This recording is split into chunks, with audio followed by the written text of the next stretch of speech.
அவர் super star வந்து பேசுகிறாரு. அவர் என்கிட்ட 2 நாளைக்கு முன்னாடி ஃபோன் பண்ணி நம்ம பண்ணதெல்லாம் நான் சொல்ல போகிறேன் அப்படின்னாரு. நம்ம பண்ணதெல்லாம் நீங்கள் எப்படி இங்கேருந்து மாறினீங்க, இந்த பெல் பாட்டம் போட்டுட்டு தொப்புளுக்கு மேலே பெல்ட்டு போட்டு கட்டிட்டு நல்ல கிராப் போட்டுட்டு அதில் கையில் பட்டையாக ஒரு வாட்ச் வந்து போட்டுட்டு பண்ணிட்டு ஒரு அரபா சொல்லவா சொல்லிடவா, மகேந்திரனும் நீங்களும் நானும் உட்காந்து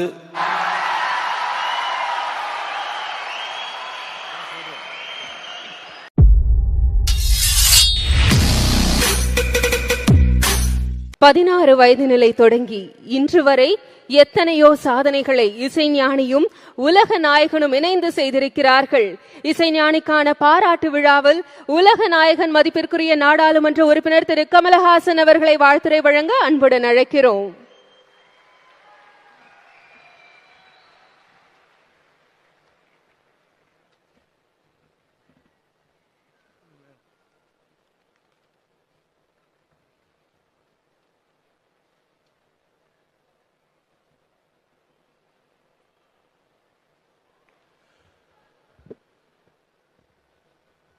உயிரே உறவே தமிழே வணக்கம். மாண்புமிகு தமிழக முதல்வர் ஐயா அவர்களே, துணை முதல்வர் சகோதரர் உதயநிதி அவர்களே, நண்பர் ரஜினிகாந்த் அவர்களே,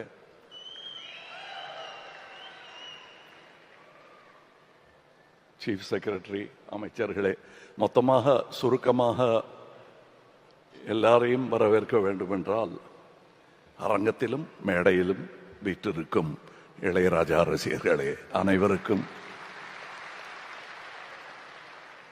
உங்களில் ஒருவனான நான் உங்களை, இது வரவேற்புரை அல்ல, இருந்தாலும் எல்லாரையும் மறுபடியும் வரவேற்கணும் போல் இருக்கு இந்த மாதிரி இசை கேட்பதற்கு. நம் கண் நனைந்த போது வெளியே மண்ணும் நனைய ஆரம்பித்திருக்கிறது என்ற செய்தி கேட்டேன். அதிக பிரசங்கம் செய்வது நன்றாக இருக்காது. நாங்கள் கடந்து வந்த அண்ணா இளையராஜா அவர்களுடன் நான் கடந்து வந்த இந்த 50 வருடங்களை ஒவ்வொரு வாக்கியமாக சொன்னால் இந்த விழா நேரம் போதாது. ஆனால் அவருக்காக நான் எழுதி கொண்டு வந்திருக்கிறேன். நல்ல வேளை இவங்க இசைக்கலைஞர்கள்லாம் போயிட்டாங்க, அதனால் சுதி சேரலைன்னா மன்னிச்சுங்க.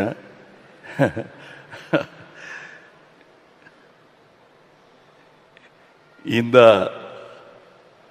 விழாவுக்கு முதலில் நான் நன்றி சொல்ல வேண்டும் ரசிகனாக. மாண்புமிகு முதலமைச்சர் அவர்களுக்கு பேர் வைத்த அதே மாமனிதர் தான் என் அண்ணன் இளையராஜா அவர்களுக்கும் எனக்கும் பெயர் சூட்டினார்கள்.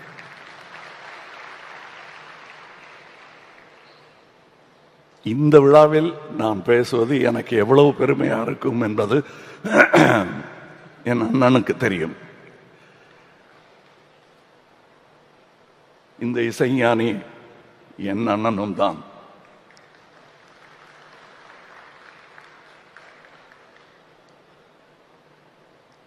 மன்னிச்சுங்க. உனை இந்த உலகுக்கொரு நன்றி, நம்மை சேர்த்த இயலுக்கும் நன்றி, மாறாத ரசிகன் சொல்லும் நன்றி நன்றி, மனங்கொண்ட உறவு சொல்லும் நன்றி நன்றி, உயிரே வாழ், இசையே வாழ், தமிழே வாழ். வணக்கம்.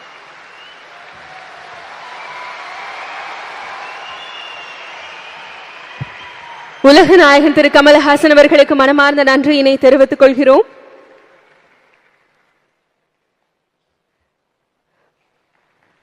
உலகமே ரசிக்கும் கலைஞன், ஹீரோக்களை ரசிக்கும் ஹீரோ, தன் திறமையால் திரைத்துறையில் உச்சம் தொட்டவர், கோடி ரசிகர்களின் அன்பை பெற்றவர் சூப்பர் ஸ்டார் திரு ரஜினிகாந்த் அவர்களை அன்புடன் அழைக்கிறோம்.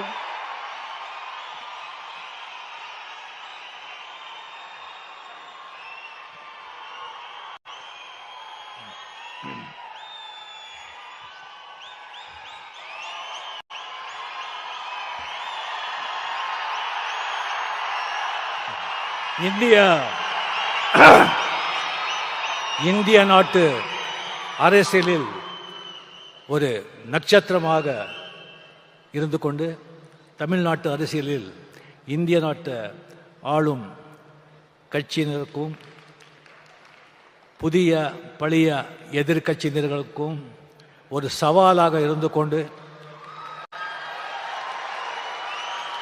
வாங்க 26 பார்க்கலாம் அப்படின்னு தனக்கே உறுதியான அந்த ஒரு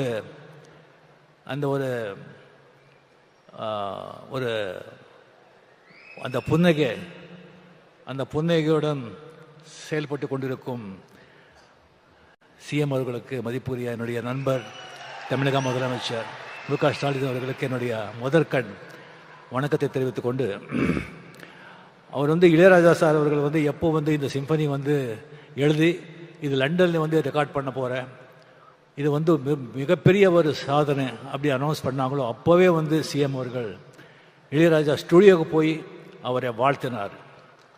அது மட்டும் இல்லை, இந்த ரெக்கார்டிங் அவர் முடிச்சுட்டு வந்த பிறகு அவருக்கு ஏர்போர்ட்லேயே அரச மரியாதையுடன் வரவேற்று அவருக்கு பெரிய கௌரவம் செலுத்தணும் அப்படின்னு சொல்லி இந்த ஒரு மாபெரும் விழா, அந்த ஒரு எளிய பிரம்மாண்ட மனிதனுக்கு இந்த ஒரு பிரம்மாண்டமான ஒரு விழா நடத்தி இந்த மாதிரி அங்கே சம்பனி வாசித்தவங்களே இங்கே அரசு செலவில் இங்கே கொண்டு நம்ம கண்ணுக்கும் காதுக்கும் விருந்து அளித்திருக்காரு. அவருக்கு உங்கள் சார்பிலையும் என் சார்பிலையும் சிஎம் அவர்களுக்கு என்னுடைய மனமார்ந்த பாராட்டியும் நன்றிகளை தெரிவித்துக் கொள்கிறேன். அன்பு தம்பி டெபுட்டி சிஎம் உதய அவர்களே, சுவாமிநாதன் அவர்களே, சீஃப் செக்ரட்டரி அவர்களே, என்னுடைய கலையோக அண்ணா கமல்ஹாசன் அவர்களே, நான் அதிசய மனிதர்களை நான் புராணத்தில் படிச்சிருக்கேன், இதிகாசத்தில் படிச்சிருக்கேன். நான் கண்ணாலே பார்த்த அதிசய மனிதர் இளையராஜா அவர்கள். இளையராஜா அவர்களே, இங்கே வந்திருக்கும் அரசியல் நண்பர்களே, பெரியவர்களே, தாய்மார்களே, பிரஸ் மீடியா நண்பர்களே, என்னை வாழ வைக்கும் தேவான தமிழக மக்களே, இங்கே நான் சுவாமியன் கூப்பிட்ட இளையராஜா அவர்களை இவரை பற்றி பேசணும்னு சொன்னால் நிறைய பேசலாம். ஆனால் ஒரு நேரம் கருதி சிஎம் அவர்களுடைய நேரம் அது ரொம்ப நான் எடுத்துக்கக்கூடாது. அதுக்காக சில விஷயங்கள் மட்டும் இளையராஜா, அந்த மாதிரி ஒரு இளையராஜா ஒரு இசையமைப்பாளராக உலகத்தில் வாழும் அனைத்து தமிழக மக்களின் ரத்தம் நாரி நரம்பில் அவருடைய இசை, அவருடைய பேர் ஊறி போயிருக்கு. இப்போ ஜஸ்ட் ஒரு நோட் அடித்தாலும் எப்படி நீங்கள் பிடிச்சி இது பண்ணுறீங்க பாருங்கள். ஒரு 70s 80s 90s அவர் போட்ட பெட்டுகள், ஒரு பாட்டுகள் இப்போ கூட ஒரு ஃபிலிமில் ஒரு 2-3 பாட்டு போட்டு அந்த படம் சூப்பர் ஹிட் ஆகிடும். இப்போ கூலியில் கூட 2 பாட்டு நம்ம அதை நம்ம பயன்படுத்திக்கிட்டோம். ஸோ அந்த மாதிரி அவர் இசையமைப்பாளர் இளையராஜா அவர்கள் பற்றி எல்லாருக்கும் தெரியும். அதை விட ஜாஸ்தி ஒரு மனிதனாக பெரிய மாமனிதனாக அவரை நான் பார்த்துருக்கேன். அதுக்கு அவர் மேலே ரொம்ப கௌரவம். ஒரு 1600 படங்கள், 800 பாட்டுகள், 1500 பாடல் பாடியிருக்காரு, 508 பாடு எழுதியிருக்காரு. 50 வருஷம், இது சாதாரண விஷயமா என்ன? சரி, அவரை நான் பல விதங்களில் 50 வருஷத்தில் பல நேரங்களை சந்திச்சிருக்கேன். ஃபர்ஸ்ட் நான் பார்த்த 74 ஜிகே வெங்கடேஷ் கிட்ட ரெசிடெண்ட்டாக இருக்கும்போது, ஃபிலிம் இன்ஸ்டியூட்டில் படிக்கும்போது அந்த ஸ்டுடியோ ரவுண்ட் போகும்போது பார்த்தேன். ஒரு சின்ன ஒரு பையன் அதிர்ஷ்டிங்க பார்த்தேன். அதுக்கப்புறம் புவனாவரி கேள்விக்குறியில் ஒரு இளைஞன் இளையராஜா இன்சர்ட் பண்ணி ஒரு நல்ல கிளீன் ஷேவ் பண்ணி அவரை நான் பார்த்தேன். அதுக்கப்புறம் ஒரு நாள் திடீர்னு பார்க்குறேன், கம்ப்ளீட்டாக ஒரு வேஷ்டி ஜுப்பா போட்டு ருத்ராட்சை போட்டு முடியெல்லாம் மொட்டை அடிச்சுட்டு பொட்டோட இருக்காங்க. ஒரு பார்த்த உடனே நான் சாமியான்னு கூப்பிட்டேன். இது என்ன சாமியான்னு சொன்னேன். இதுதான் சாமி ஒரிஜினல்னு சொன்னாங்க. அப்போலேருந்து அவர் எப்போவுமே சாமியான்னு நான் கூப்பிடுறேன். அந்த மாதிரி அவர்கிட்ட ஒரு வாட்டி பஞ்சுவரணாசம் கூட ஒரு படத்துக்கு நான் கம்போசிங் போயிருந்தேன். ஷூட்டிங்கில். அப்படி போயிருக்கும்போது ஜஸ்ட்டு வந்து ராகங்கள் அப்படி வருது, ஜஸ்ட்டு 6 மணியை தொட்டு அப்படியே கொட்டுறாங்க. அதாவது அந்த பழைய காலத்தில் வந்து பட்டிக்காட்டில் வந்துட்டு அந்த நெல் குவியல் இருக்கும், அது வந்து ஒருத்தர் அளந்து கொடுப்பான், இன்னொருத்தர் தள்ளி கொடுத்துட்டு இருப்பான். அளந்து கொடுக்குறவன் வந்து தள்ளி கொடுக்க பற்றி பார்க்கவே மாட்டான். அந்த மாதிரி அந்த ராகங்களோட ராசியை வந்து அந்த ராக சரஸ்வதி ராக தேவி இந்த ராக தேவனுக்கு அப்படியே தள்ளி கொடுப்பான். இவர் அப்படியே அந்த ஹார்மோனியம் அப்படியே அள்ளி கொடுக்குறார். அந்த மாதிரி ஒரு இது. சில விஷயம் மட்டும் நான் சொல்கிறேன், நேரம் கருது. ஒரு வாட்டி எனக்கு வந்து வாங்க ரஜினி உங்கள்கிட்ட பேசணும்னு சொன்னாங்க. என்ன சமாச்சாரம் சொல்லி போனால், இந்த மாதிரி ரஜினி உங்களுக்கு தெரியும், நம்ம பாவதார் அண்ணா வந்து அவர் மறைஞ்சிட்டார், இன்னொரு பாஸ்கர், இன்னொரு அமரன். கங்கேபரன் வந்து அப்படியே அவன் செட்டில் ஆகிட்டான், மியூசிக் பண்ணிவிட்டு டைரக்ட் பண்ணிக்கிட்டு அவன் செட்டில் ஆகிட்டான். நான் பாஸ்கர் கொஞ்சம் செட்டில் பண்ணணும், நீங்கள் ஒரு படம் பண்ணணும் சொன்னாங்க. சரி சாமி நான் பண்ணிடுறேன் அப்படின்னு சொல்லி டேட் கொடுத்தேன். பஞ்சவர்ணாச்சலம் எல்லாம் பேசிக்கிறாங்கன்னு சொன்னாங்க. சரி ராஜாதி ராஜா படம் திங்க இது பண்ணி அதுக்கப்புறம் பார்த்தா ஆர் சுந்தரராஜன் ஒரு பெக்யூலர் டைரக்டர், பெரிய ஹிட் கொடுத்துருக்காரு, பட் சீனெல்லாம் இருக்காது அவர்கிட்ட. அதே ஒரு வித்தியாசமாக இருந்தது. எனக்கு என்னடா இது அப்படின்னு சொன்னால், அதுக்கப்புறம் பாஸ்கர் கம்ப்ளீட்டு படத்தை பற்றியே பேச மாட்டார், வேறு விஷயந்தான் அவர் பேசுவார். அதுக்கப்புறம் எனக்கு ஒரு டென்ஷன் ஆச்சு. அது பஞ்சு சார் ஊரில் எல்லாம் ஏதோ சொந்த காரியமாக போயிருந்தாங்க. ராஜாசாமி கிட்ட பிரசாத் ஸ்டுடியோ போயிட்டு, சாமி இந்த மாதிரி ரொம்ப டிஸ்டர்பாக இருக்குது, படம் எப்படி வரும்னு தெரியாது, இந்த மாதிரி பாஸ்கர் மாதிரி இருக்கார் அப்படின்னு சொன்னால் என்னை பார்த்து சிரித்தார். சுவாமி இந்த கதையை வந்து ஒரு லைன் கூட நான் படிக்கலை, எனக்கு தெரியாது, நீங்கள் படம் பண்ணுங்க.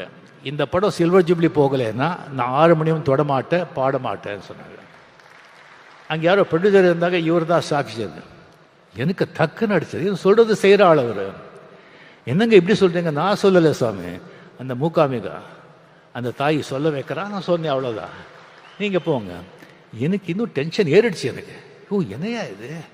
அதுக்கு போய் ஊட்டியில் போகிறேன், ஒரு பாஸ்கர் மார்னிங் வந்து அப்படியே வந்து காதில், ரஜினி நல்ல மழை, இன்னைக்கு ஷூட்டிங் இல்லை, இன்னும் 2 நாள் மழை, மட்டன் குழம்பு இட்லி அப்படின்னு. அந்த மாதிரி எனக்கு 25 வாரம் என்னடா இதுன்னு சொல்லிட்டு எனக்கு ரொம்ப டென்ஷன் ஆகிட்டு, அதுக்கப்புறம் நானே மென்டலி முடிவு பண்ணியிருந்தேன்.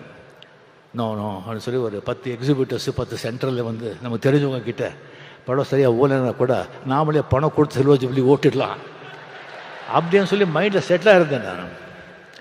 படம் சொன்ன மாதிரி சில்வர் ஜூப்ளிங்க, சில்வர் ஜூப்ளி.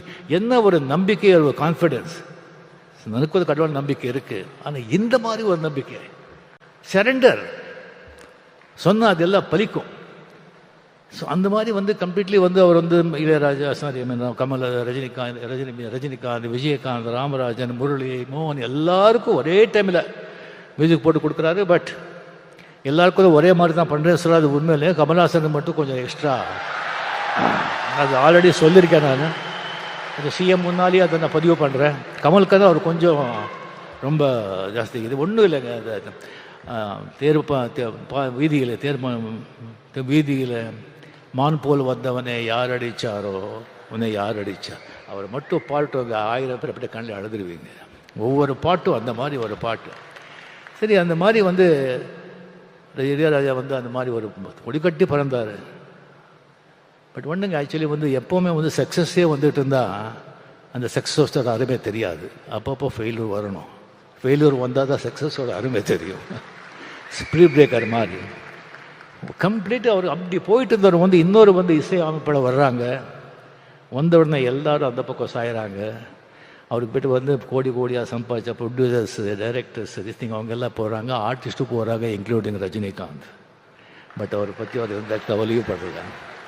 டிஎன் நகர்லேருந்து பிரசாத் ஸ்டுடியோக்கு ஒரு வண்டி 6 மணிக்கு எப்போ அப்படியே போயிட்டே இருந்தது. அந்த 6 மணியும் வாசிச்சுட்டே இருந்தது, ரெக்கார்டிங் நடந்துக்கிட்டே இருந்தது. அது வந்து திடீர்னு சொல்லி பாஸ்கர் காலமானார். திடீர்னு சொல்லி அவர் உசிராக நேசித்த ஒரு மனைவி ஜீவா அவங்க காலமானார். அதுக்கப்புறம் பவதாரணி, ஒரே டாக்டர் தான் அவ்வளோ அன்பு, அவ்வளோ பிரியம்.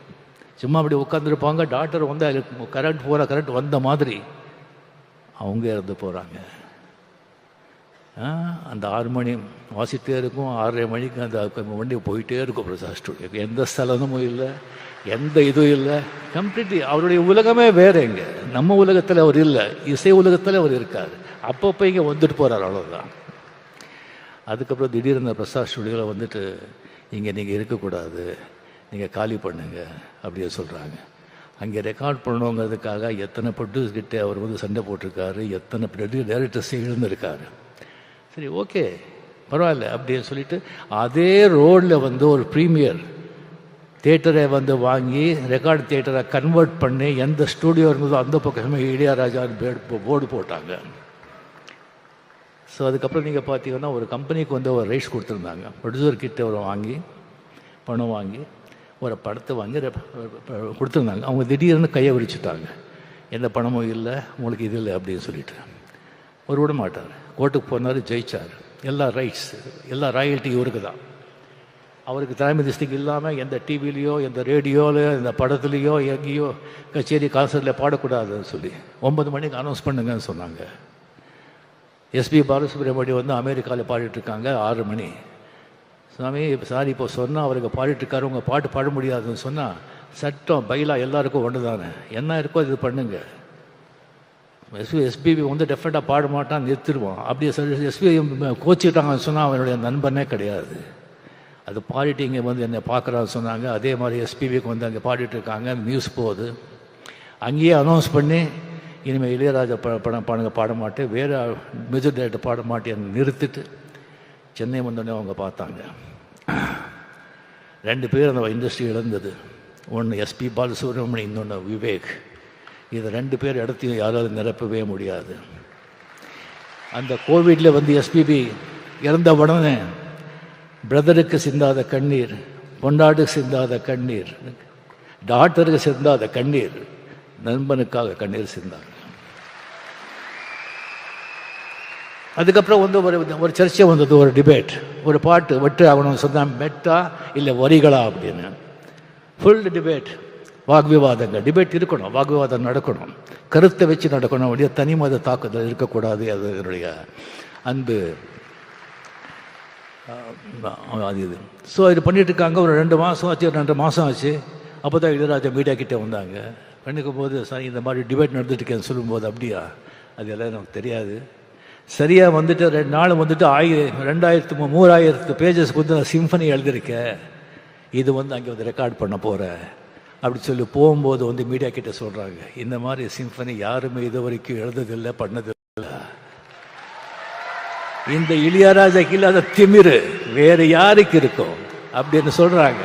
வேறு யாரும் சொல்லியிருந்தா ஒத்துட்டுப்பீங்களா? கேட்குறோம், பிகாஸ் அதுக்கு தகுதியான மனுஷர். அதுக்கப்புறம் ரெக்கார்ட் பண்ணி வந்தார். வந்துட்டு சொல்கிறார், இந்த இளையராஜாவை எந்த அளவுகோல் வச்சியும் அளக்க முடியாது, அதுக்கு மீறி நின்னவனா 82 இயர்ஸ், இன்னும் பாருங்க என்னென்ன பண்ணுறேன்னு சொல்லுங்கள். அது Ilaiyaraaja, incredible Ilaiyaraaja. Hats off the great maestro, long live. ஒன்றும் இல்லைங்க, நல்ல நீதி, நியாயம், உண்மையாக கடினமாக உழைச்சா எல்லாமே உன் பின்னால் வரும். நீ அதுக்கு பின்னாலே போகவே முடியாது. Lead a righteous life, work hard, everything will come after you. You need not go after anything. அந்த மியூசிக் இருக்கிற பவரை நீங்கள் பார்த்தீங்க. கமல்ஹாசன் சும்மா ஒரு 4 வரி பாடினாங்க. அந்த 4 வரியும் ஒன்று தான், நான் இவ்வளோ பேசினதும் ஒன்று தான். அதுதான் அந்த மியூசிக்கோட பவர். அதுக்கு அரசன் ராஜா அவர்கள் என்றும் என்றும் நல்லா இருக்கணும். நீங்கள் நண்பர், உங்கள் கூட அத்தனை வருஷங்கள் அத்தனை வந்து நடந்திருக்கு. நம்ம பழகணுங்கிறதே நமக்கு மிகப்பெரிய பாக்கியம். தயவு செஞ்சு உங்கள் ஆடியோ பயோகிராஃபி, உங்கள் சுயசரிதியை வந்து படமாக வந்து எவ்வளோ சீக்கிரம் முடியுமோ அவ்வளோ சீக்கிரம் ரிலீஸ் பண்ணுங்கள். நாம் எல்லோரும் பார்க்கறதுக்கு அவலாக இருக்கும். என்னை விட்டால் நானே ஸ்கிரிப்ட் எழுதி கொடுக்குறேன். நன்றி, வணக்கம்.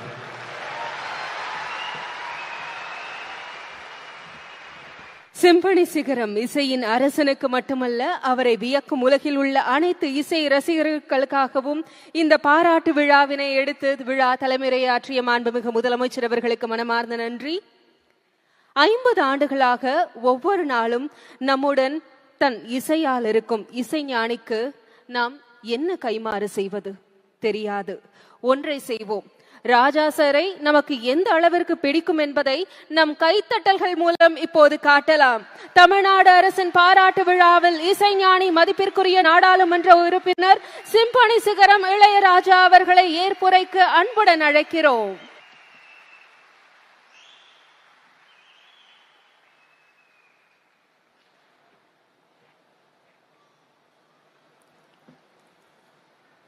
உலகிலே இதுவரை தோன்றிய கம்போசர்கள், இசையமைப்பாளர்கள், இந்தியாவிலே தோன்றிய இசையமைப்பாளர்கள், உலக அனைத்தும் தோன்றக்கூடிய மாமேதைகள், தோன்றியிருந்த மாமேதைகள், யாருக்கும் ஒரு அரசு பாராட்டு விழா நடத்தியதில்லை. இசை உலக சரித்திரத்திலேயே முதலாவது முறையாக ஒரு இசையமைப்பாளருக்கு ஒரு பாராட்டு விழா நடத்துகிறது தமிழக அரசுதான். தமிழக மாண்புமிகு முதல்வர் மு.க. ஸ்டாலின் அவர்கள், நான் சிம்பனிக்கு போகிறேன், அடுத்த நாள் போகிறேன் என்றால் முதல் நாளே வந்திருந்து பொன்னாடை அணிவித்து வாழ்த்து தெரிவித்து வழி அனுப்பி வைத்தார். அதேபோல் அங்கே லண்டனிலே இசை அரங்கேற்றம் செய்துவிட்டு அடுத்த நாள் ஃப்ளைட்டில் உடனே நான் திரும்பி வரேன். திரும்பி வரும்பொழுது ஃபோன்லேயே வந்து அங்கே ஸ்ரீராம தொடர்பு கொண்டு அரசு மரியாதையுடன் அவரை வரவேற்க வேண்டும் என்று முடிவு செய்திருக்கிறார்கள் என்று ஸ்ரீராம் வந்து எனக்கு அறிவித்திருக்கிறார்கள் என்று எனக்கு செய்தி வந்தது என்று சொல்லுகிறார். என்னால் நம்ப முடியவில்லை. இங்கே வந்து பார்த்தால் அமைச்சர் பெருமக்கள், அமைச்சர் தங்கம் தென்னரசு அவர்கள் வந்து காத்திருக்கிறார்கள். கையில் மலர் செண்டுடன் காத்திருக்கிறார்கள், என்னை வரவேற்கிறார்கள். அரசு மரியாதையுடன் உங்களை வரவேற்க வேண்டும் என்று முதல்வர் ஆணையிட்டிருக்கிறார் என்று சொல்லி, என்னால் என்னவென்று சொல்லுவது, வழி அனுப்பி வைத்துவிட்டு வரவேற்கவும் செய்து இன்று பாராட்டு விழாவும் நடத்துகிறார்கள். என்னால் நம்பவே முடியும். என்னால் என்ன நம்பலை. நான் எனக்கு இது இந்த மேடையில் நான் நிற்கிறேன்னா, நான் பேசுகிறேன்னா அப்படிங்கிறத இது தெரியல. என்மேல் அவ்வளவு அன்பு வைப்பதற்கு என்ன காரணம்? இந்த இசைதானா? என்மேல் அவ்வளவு அன்பு, அப்பா வைத்த அன்பு, இசைஞானி என்பதே எனக்கு பேராகிவிட்டது. அவர் வெறுமனே வந்து காரைக்குடியில் நடந்த பாராட்டு விழாவில் எனக்கு அங்கே ஒரு பாராட்டு விழா நடந்தது. கலைஞர், முத்தமிழ் அறிஞர் கலைஞர் அவர்கள் பேச தலைமை ஏற்று நடத்துகிறார் அந்த கூட்டத்தை.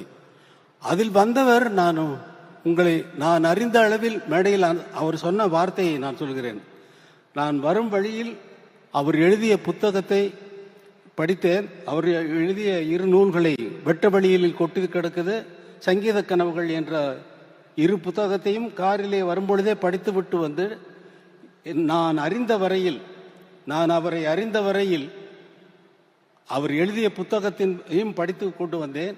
அவருக்கு இந்த மேடையிலே ஒரு பட்டத்தை வழங்க இருக்கிறேன், இசை ஞானி என்ற பட்டத்தை வழங்குகிறேன் என்று சொன்னார். அவர் பாராட்டு விழா, அதே பாராட்டு விழா கலைஞருடைய தவ புதல்வர் மு.க. ஸ்டாலின் அவர்கள் நடத்துகிறார்கள், எனக்கு நடத்துகிறார்கள். அது அரசு சார்பில் எந்த இசைக்கலைஞனுக்கும் பாராட்டு விழா நடந்ததில்லை. இது ஒரு சரித்திரத்தில், இசை உலக சரித்திரத்தில் இது ஒரு பெரிய விஷயமாக நான் கருதுகிறேன். என்னால் இன்னும் நம்ப முடியவில்லை. என்ன பேசுவது என்பதும் மறந்து போய்விட்டது. நீங்கள் கேட்டீர்கள், சிம்பனி இசையை கேட்டீர்கள். உங்களுக்கெல்லாம் உங்கள் மனதிலே என்ன தோன்றி இருக்குமோ என்பதை என்னால் கற்பனை செய்து பார்க்க முடிகிறது. இந்த மாதிரி ஒரு இசையை, அவ்வளவு வாத்தியங்களும் வாசிக்கக்கூடிய இசை என்னுடைய கற்பனையிலேயே தோன்றி, அந்த கற்பனையை எழுத்து மூலமாக எழுதி அத்தனை பேரும் ஒரே நேரத்தில் வாசித்துக் கொண்டிருக்கிறார்கள். ஒவ்வொருவருக்கும் எழுதிய நோட்ஸ் தான் அவர்கள் வாசித்தார்களே தவிர வேற ஒன்றும் இல்லை. நான் எனது எண்ணத்திலே தோன்றிய கற்பனை வரி வடிவமாக எழுதி, அந்த 87 பேருக்கும் எழுதி, தனித்தனியாக எழுதி மொத்தமாக வாசித்த இசைதான் அந்த சிம்பனி. இந்த சிம்பனி எழுதுவதற்கு நான் இசையிலே என்னுடைய வாழ்க்கையை முழுவதும் சென்றது. என்னுடைய குழந்தைகளுக்காக நான் நேரம் செலவழிக்கவில்லை. என்னுடைய குழந்தைகளுக்குடைய நேரத்தை செலவழித்திருந்தால் இந்த சிம்பனியை எழுதியிருக்க முடியாது. இதே போல நீங்கள் விரும்பி கேட்கின்ற அத்தனை பாடல்களையும் நான் கம்போஸ் செய்திருக்க முடியாது. அதனால் இங்கே நான் நன்றி தெரிவிக்க வேண்டியது முதலாவதாக என்னுடைய குழந்தைகளுக்கு. என்னை பொறுத்து கொண்டு கார்த்திக் ராஜா, இவன் போயிட்டானா?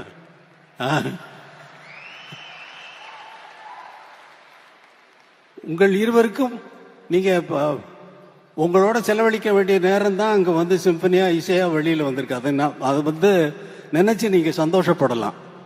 உங்களோட எங்கள் டாடி நீங்கள் எங்களுக்காக நேரம் செலவிடலைன்னு சொல்லி நீங்கள் இனிமேல் கம்ப்ளைண்ட் பண்ண போகிறதில்ல. இது உங்களுக்கும் வயசாகிடுச்சு, உங்கள் குழந்தைகள் வந்து உங்களுக்கு சொல்ல போகுது. அதை இந்த இசை எழுதும் பொழுது எனக்கு இருந்த அதாவது கட்டுப்பாடுகள், எனக்கு எந்த இக்கட்டான நிலைமைகள் என்ன என்றால், நான் ஒரு கிராமத்திலிருந்து வந்தவன், கிராமிய இசை சாயல் வரக்கூடாது. அதற்கப்புறம் திரைப்பட இசையில் எவ்வளவோ அமைத்திருக்கிறேன், அந்த சாயல் வரக்கூடாது. திரைப்படங்களில் வருகின்ற பேக்ரவுண்ட் மியூசிக்கினுடைய சாயலும் வரக்கூடாது. நான் ஒரு தமிழ்நாட்டை சேர்ந்தவன் என்ற அந்த அடையாளமும் வரக்கூடாது. நான் ஒரு இந்தியன் என்ற சாயலும் வரக்கூடாது. உலகத்தில் அத்தனை கம்போசர்களும் செய்த இசையை கேட்டிருந்தேன் அல்லவா, அதனுடைய தாக்கமும் வரக்கூடாது. அவர்களைப் போல் நான் எழுதிவிட்டேன் என்று யாரும் சொல்லக்கூடாது. இவ்வளவு கட்டுப்பாடுகள் இருந்ததை மீறி 35 நாட்களில் இந்த சிம்பனியை, நீங்கள் கேட்ட அந்த சிம்பனி உங்கள் மனதில் என்னென்ன உணர்வுகளை ஏற்படுத்தியது என்பது உங்களுக்கு நன்றாக தெரியும். எத்தனை பேர் அழுதிருப்பீர்கள் என்பது நன்றாக தெரியும். எனது சகோதரர் கமலஹாசன் அவர்கள் சொன்னார், கர்ச்சீஃப் கொண்டு வந்தான் என்று சொன்னார். அந்த கர்ச்சீஃப்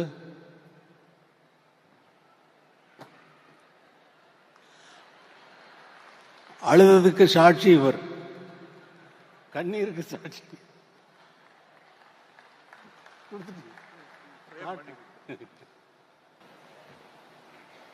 இது மாதிரி ஒரு விழா என் மனதில், அதாவது ஊன் மெழுகாய் உருகும் கரையும் அதில் உலகம் மறந்து போகும் என்று சொல்லுது நமது முதல்வர் அவர்கள் ஏற்பாடு செய்த இந்த பாராட்டு விழாவை. என்னுடைய போஸ்டர் எல்லாம் பார்க்குறப்ப எனக்கு மனசெல்லாம் ஒரே நிகழ்ச்சி. இந்த பாராட்டு விழாவுக்கும் நான் வந்து சம்மதிக்கிறவன் அல்ல. அவரை திரும்பி வந்தவுடனே வீட்டிற்கு சென்று அவரை கண்டால், அவர் சாதாரணமாக ஸ்டாலின் அவர்கள் கேட்டார், ஒரு பாராட்டு விழா நடத்தி விடலாமா அரசு சார்பில் அப்படின்னாரு. நீங்கள் நடத்துகிறதா இருந்தால் அதே சிம்பனி ஆர்கெஸ்ட்ரா இங்கே வந்து நம்ம மக்களுக்கு அதை காட்டுனா நல்லா இருக்கும் அப்படின்னு. அப்படியா பண்ணிடலாம், ரொம்ப சர்வசாதாரணமாக சொல்லிட்டாரு. இது ப்ராக்டிக்கலாக எவ்வளவு கஷ்டமான விஷயம்ங்கிறது, 87 பேரை சேர்க்கறதுங்கிறது ரொம்ப கஷ்டமான விஷயம். அதில் ஸ்ரீராம் பட்ட அவஸ்தை, அந்த ஆர்கெஸ்ட்ரானுடைய இன்சார்ஜாக இருக்கக்கூடிய பீட்டர் இங்கே தான் இருப்பார், நான் பேசுறது கேட்டுட்டு இருப்பார். அவரை போட்டு படுத்தின பாட்டில் வந்து அவர் வந்து, அதுவும் அரசு சார்பில் வந்த அவர்கள், சண்முகம் அவர்கள், மற்ற அமைச்சர் பெருமக்கள் அனைவருமே அவங்களோட தொடர்பு கொண்டு அவங்களை வந்து எதுக்குமே எந்த ஒரு இது, அவங்க போட்ட கண்டிஷன்ஸ் எல்லாம் இவங்க வந்து அது பண்ண இது பண்ண சொல்லி லாஸ்ட் மினிட் வரைக்கும் டார்ச்சர்.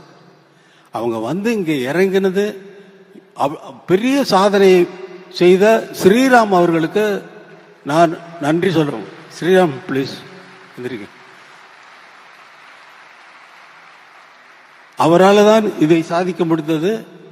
அதோடு இது எப்படி எனக்கு வார்த்தையே வரல, உங்களை நினைச்சு ஊன் மெழுகாய் உருகும் கரையும் அதில் உலகம் மறந்து போகும் என்கிறது, நீங்கள் எதற்காக எனக்கு இந்த பாராட்டு விழாவை நடத்தினீர்கள் என்பது எனக்கு பிடிபடவே மாட்டேங்கிறது. எதற்காக என்பதில் சொல்லிவிட்டீர்கள், நீங்கள் சொல்லிவிட்டீர்கள், சாதாரணமாக சொல்லிவிட்டீர்கள். எனக்கு அந்த என்னால் முடியலை, இந்த மகிழ்ச்சி தான்.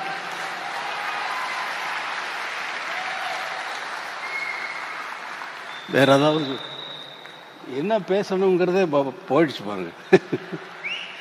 அவர் சூப்பர் ஸ்டார் வந்து பேசுறாரு. அவர் என்கிட்ட 2 நாளைக்கு முன்னாடி ஃபோன் பண்ணி நம்ம பண்ணதெல்லாம் நான் சொல்ல போறேன் அப்படின்னாரு. நம்ம பண்ணதெல்லாம் நீங்கள் எப்படி இங்கேருந்து மாறினீங்க, இந்த பெல் பாட்டம் போட்டுட்டு தொப்புளுக்கு மேலே பெல்ட்டு போட்டு கட்டிட்டு நல்ல கிராப் போட்டுட்டு அதில் கையில் பட்டையாக ஒரு வாட்ச் வந்து போட்டுட்டு பண்ணிட்டு ஒரு அரபா சொல்லவா சொல்லிடவா? மகேந்திரனும் நீங்களும் நானும் உட்கார்ந்து குடிச்சோம்.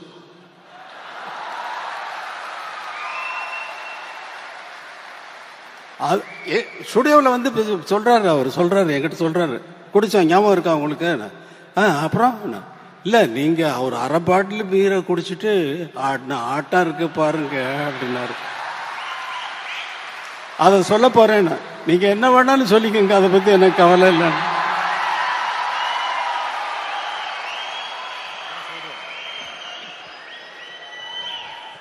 நன்றி நன்றி நன்றி. பிஜேபியில் வந்து நம்ம ஜானி கம்போசிங், நான் அங்கே ஷூட் பண்ணிட்டு இருந்தேன், அங்கேயே தங்கியிருந்தேன். இவரு மகேந்திரன் சார் வந்தாங்க. இது பண்ணிட்டு ஈவினிங் நைட்டு நானும் மகேந்திர சார் வந்து ட்ரிங்க்ஸ் எடுத்தோம். இவர்கிட்ட கேட்டோம், சுவாமி சார் என்ன பேரு ஆஃப் பாட்டில் பீர் அடிச்சுட்டு இவர் போட்ட ஆட்டம் இருக்கு. ஐயோ ஐயோ ஐயோ ஐயோ 3 மணி நைட் வரைக்கும். மகேந்திரன் அப்ப சொல்றாரு, ராஜா இந்த சாங் இது சும்மா இருங்க சார் அப்படின்னு சொல்லி ஊர்ல கிசு கிசு எல்லாம் கேட்கிறாரு. மெயினா ஹீரோயின்ஸுங்க பத்தி.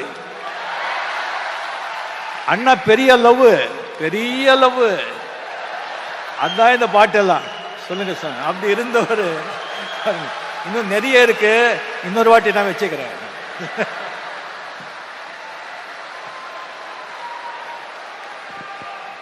பாருங்க, சமய சந்தர்ப்பத்தில் இல்லாததெல்லாம் அடிச்சு விட்டு போறாரு. எப்படியோ உங்களுக்கு இந்த மேடையிலே முதல்வர் அவர்கள் ஒரு அறிவிப்பை அறிவித்தார். அதற்கு முதல்வர் அவர்களுக்கு என்னுடைய மனமார்ந்த நன்றியை தெரிவித்துக் கொள்கிறேன். நான் உங்களுக்கு ஒரு அறிவிப்பை சொல்லுகிறேன். இந்த அரங்கத்திலே இவ்வளவு பேர் தான் இந்த இசையை கேட்க முடிந்தது. எனக்கு நமது மக்கள் அனைவரும் கேட்க வேண்டும் என்ற ஆசை எப்பொழுதும் உண்டு. ஏனென்றால் இதை நீங்கள் இந்த இந்த இந்த இசையை வேறு எங்காவது கேட்டிருக்கிறீர்களா? எங்கேயாவது கேட்டிருக்க முடியுமா? இந்த இன்பத்தை நேரடியாக கேட்டால்தான். இதை ரெக்கார்ட் செய்து கேட்கறதுல அர்த்தமே இல்லை. அது இந்த இந்த உணர்வை நமக்கு கொண்டு வராது. 87 பேரும் ஒரே நோக்கத்தோடு ஒரே கவனத்தோடு அந்த இசையை எப்படி பிரசன்ட் பண்ணுவது என்பதிலேயே அவர்கள் கவனமெல்லாம் இருக்க போய்த்தான் இந்த இசை இவ்வளவு உயர்ந்ததாக இருக்கிறது. எல்லோருடைய கவனமும் ஒரே நேரத்தில் ஒரே இடத்தில் இருக்கிறது. மற்றபடி மற்ற இசைகளுக்கெல்லாம் அந்த விஷயமே கிடையாது. 87 பேர் எங்கேயாவது திரும்பி பார்த்தாங்களா? யாரையாவது பார்த்தாங்களா? ஒருத்தராவது? அவர்களுடைய வாத்தியம், அவர்கள் முன்னால் இருந்தக்கூடிய இசை குறிப்புகள், அதைத்தான் வாசித்தார்கள்.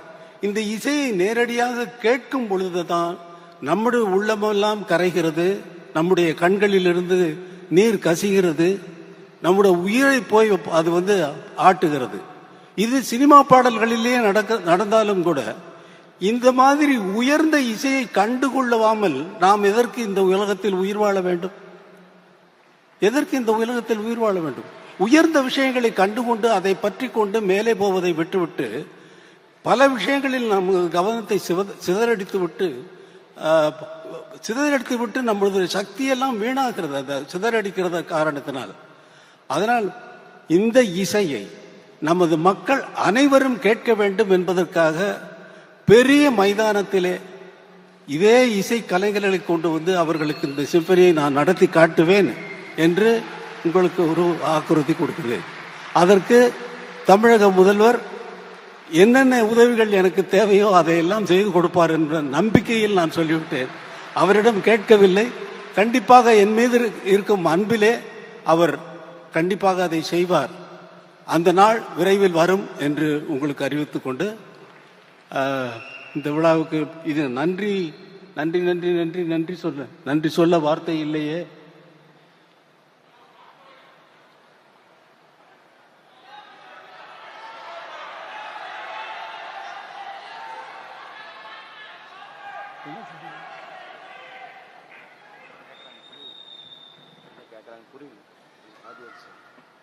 புரியல எனக்கு பாட்டு பாட்டா நான் தான் பாடினேன் ஆர்கெஸ்ட்ராவோட அவங்களோட பாடினேன்ல.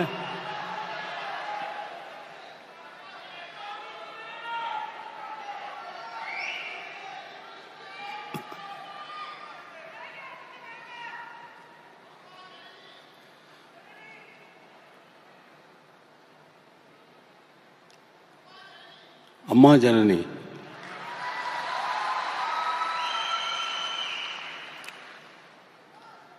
शिवशक्त्या युक्तो यदि भवति शक्तप्रभवितुम्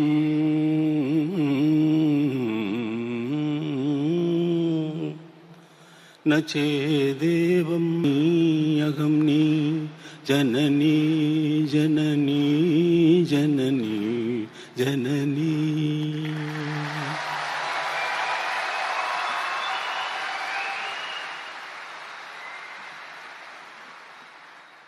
கோடான கோடி ரசிகர்களின் சார்பாக இசைஞானி இளையராஜா அவர்களுக்கு மீண்டும் ஒரு முறை நம் கைத்தட்டல்கள் மூலம் நன்றியினை தெரிவித்துக் கொள்ளலாம்.